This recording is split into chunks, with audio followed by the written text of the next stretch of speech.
Selamat datang di channel Panduan Marketplace Indonesia. Di video kali ini kita akan membahas tentang tingkatan seller yang ada di Shopee. Mungkin kedepannya juga kita akan membahas tentang tingkatan seller yang ada di Tokopedia, Lazada, dan marketplace yang lainnya. Kamu tentunya penasaran kan, apa sih keuntungannya menjadi seorang star seller, kemudian menjadi Shopee Mall, dibandingkan dengan yang non-star. Kemudian bagaimana sih cara menjadi seorang star seller, dan bagaimana cara mendaftar menjadi Shopee Mall. Jadi simak videonya sampai selesai.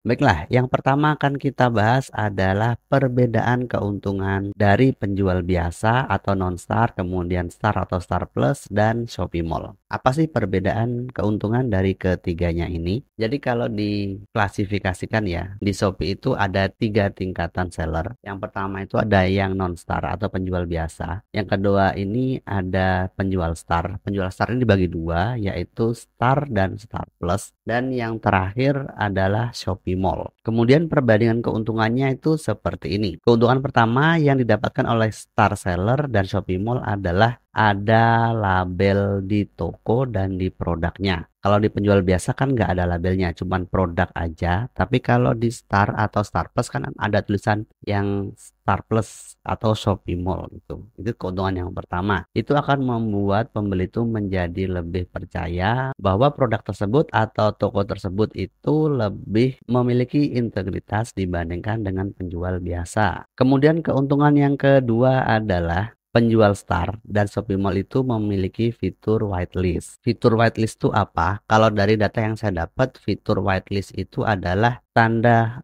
love yang ada di bawah produk yang digunakan oleh calon pembeli untuk menyimpan produknya atau memfavoritkan produk tersebut. Kalau di penjual biasa itu nggak ada, kalau di Star sama Shopee Mall itu ada. Itu keuntungan yang kedua. Kemudian keuntungan yang ketiga adalah star seller dan Shopee Mall itu diprioritaskan jika ada program baru atau fitur baru dibandingkan dengan penjual biasa. Kemudian keuntungan yang keempat adalah perbedaan di subsidi gratis ongkir, terutama di Shopee Mall ya. Kalau Shopee Mall itu subsidinya bisa sampai 50.000. Sedangkan yang di Star dan penjual biasa itu cuma kisaran 20 ribuan lah kurang lebih. Kemudian keuntungan yang kelima ini cuma dimiliki oleh Shopee Mall, yaitu layanan marketing khusus yang akan membantu pihak Shopee Mall. Kalau di layanan Star dan penjual biasa itu nggak akan ada layanan khusus marketing dari Shopee-nya. Kalau yang di Shopee Mall itu ada. Keuntungan yang keenam adalah perbedaan jumlah maksimal upload produk. Kalau di penjual biasa itu cuma 2.000,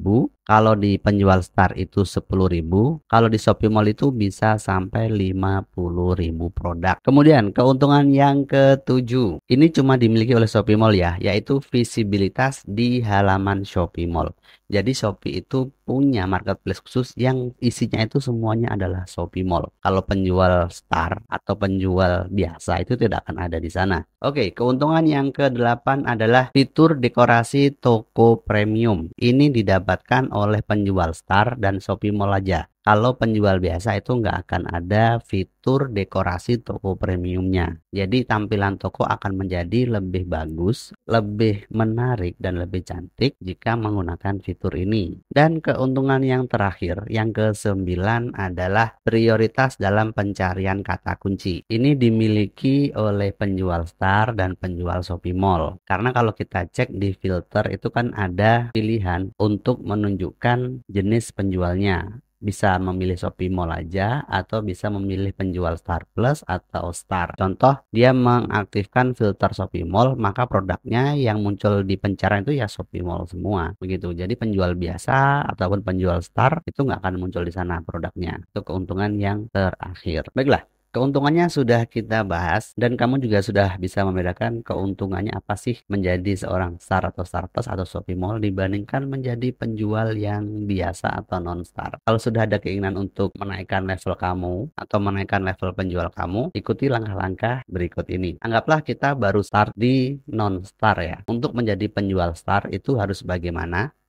Baiklah, untuk menjadi seorang penjual star seller, kriteria apa saja yang harus dipenuhi? Kriteria yang pertama adalah kamu harus jualan ke 10 orang berbeda dalam 30 hari terakhir. Itu paling minimal. Kemudian, kamu harus memiliki minimal jumlah transaksi itu adalah 20 transaksi. Jadi, harus ada minimal 20 resi dalam 30 hari terakhir. Dan kriteria yang ketiga adalah total jualan kamu itu atau pendapatan kamu itu harus lebih dari 20 juta. Sebenarnya ini nggak harus sih. Jadi sebenarnya mungkin kita bisa memilih antara jumlah pendapatan 20 juta atau jumlah pembeli yang berbeda. Kalau sudah memenuhi salah satu kriteria itu, biasanya sudah bisa menjadi star seller. Karena 20 juta itu kan bukan angka yang kecil ya. Mungkin dari sini Shopee juga tahu, makanya jika lolos salah satu aja itu sudah bisa menjadi penjual star. Kemudian kriteria yang keempat adalah persentase chat kamu itu harus di atas 60%. Jadi kalau ada chat masuk itu usahakan segera dibalas, jangan sampai ditunda-tunda dan jangan sampai pembeli itu menjadi orang yang terakhir chat. Orang yang terakhir chat tuh harus sellernya, entah itu cuma ngirim stiker atau mengucapkan terima kasih. Yang pasti kamu itu harus menjadi orang terakhir yang ada di kolom chat tersebut. Susahnya di sini ya, kalau yang belanja itu sama-sama penjual biasanya ya begitu, jadinya akan jadi perang stiker ke bawahnya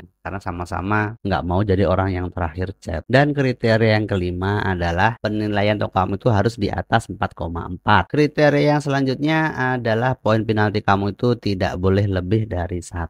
Dan kriteria yang ketujuh adalah jumlah pelanggaran produk pre-order itu harus di bawah 5. Dan yang kedelapan adalah tidak ada penalti yang sedang berjalan. Dan kriteria yang terakhir adalah tidak ada pembatasan akun yang sedang berjalan. Atau akun kamu itu tidak pernah ada pembatasan atau pelanggaran serius sebelumnya. Jadi kalau sudah pernah ada pelanggaran serius, kamu tidak akan mungkin bisa menjadi penjual star. Oke, jadi itu adalah kriteria yang harus kamu penuhi jika kamu ingin menjadi star seller. Oke, anggaplah kamu sudah lolos sekarang dari penjual non-star menjadi seorang penjual star. Sekarang gimana caranya kalau kita ingin menjadi star plus? Untuk menjadi star plus, kamu harus mempertahankan kriteria berikut ini selama 24 minggu. Jadi paham dong gimana susahnya menjadi star plus atau menjadi star seller. Oke. Apa kriterianya kalau ingin menjadi Star Plus? Yang pertama adalah penjualan kamu itu harus lebih dari 19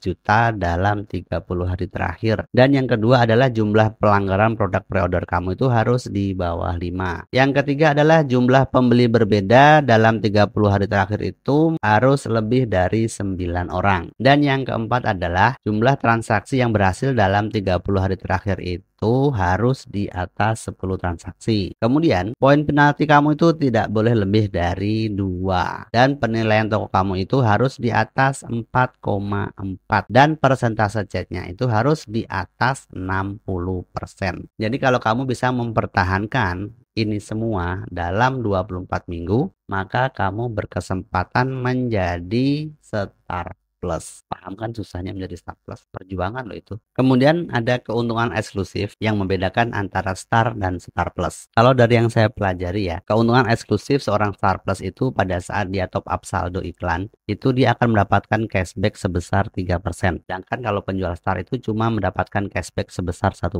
Itu perbedaan yang pertama. Kemudian perbedaan yang kedua adalah kuota broadcast chatnya itu yang star plus itu lebih banyak daripada penjual star. Dan keuntungan yang lainnya sama seperti yang saya paparkan di awal video ya. Baiklah, pembahasan tentang star dan star plus sudah selesai. Sekarang kita bahas sedikit tentang Shopee Mall. Kita tidak akan membahas secara detail karena saya yakin penonton di sini lebih banyak yang non star atau star dan star plus daripada yang Shopee Mall kan. Jadi pembahasan tentang Shopee Mall ini ya tipis-tipis saja, sekedar tambahan pengetahuan untuk kita semua. Yang mungkin perlu kita ketahui adalah adalah persyaratan menjadi Shopee Mall itu apa aja. Persyaratan yang pertama adalah kita harus memiliki badan usaha seperti PT, CV, firma, koperasi, persero, usaha dagang, dan lain-lain. Individual apakah bisa? Bisa, jika memenuhi syarat. Oke, syarat yang kedua adalah kamu harus memiliki merek atau brand yang dijual secara global ataupun secara lokal brand atau domestik atau nasional. Kemudian syarat yang ketiga adalah kamu harus memenuhi dokumen-dokumen berikut ini. Dokumen yang pertama adalah KTP untuk yang individual, sedangkan untuk perusahaan itu harus memiliki akta perusahaan.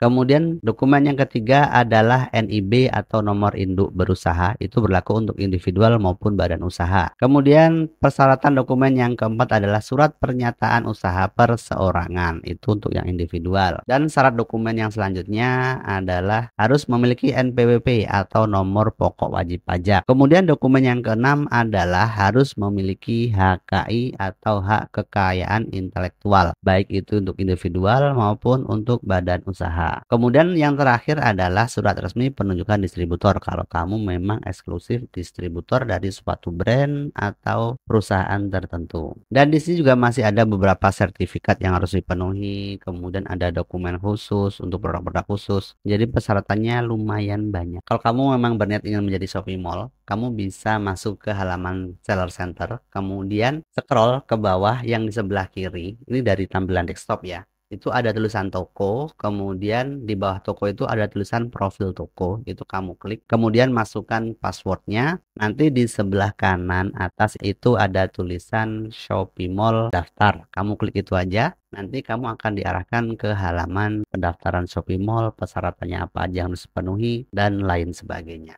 Wah, ternyata cukup panjang ya pembahasan tentang leveling seller di Shopee. Semoga masih ada yang mengikuti video ini sampai selesai. Oke, terima kasih sudah menonton video ini. Kalau kamu suka dengan konten-konten kita, silahkan support kita dengan cara subscribe channel ini dan like setiap konten yang kamu tonton ya. Untuk kebutuhan bisnis, kamu bisa kirim email ke kita melalui email yang saya tuliskan di deskripsi. Dan jangan lupa ditonton untuk next videonya. Sampai jumpa lagi di video tutorial selanjutnya.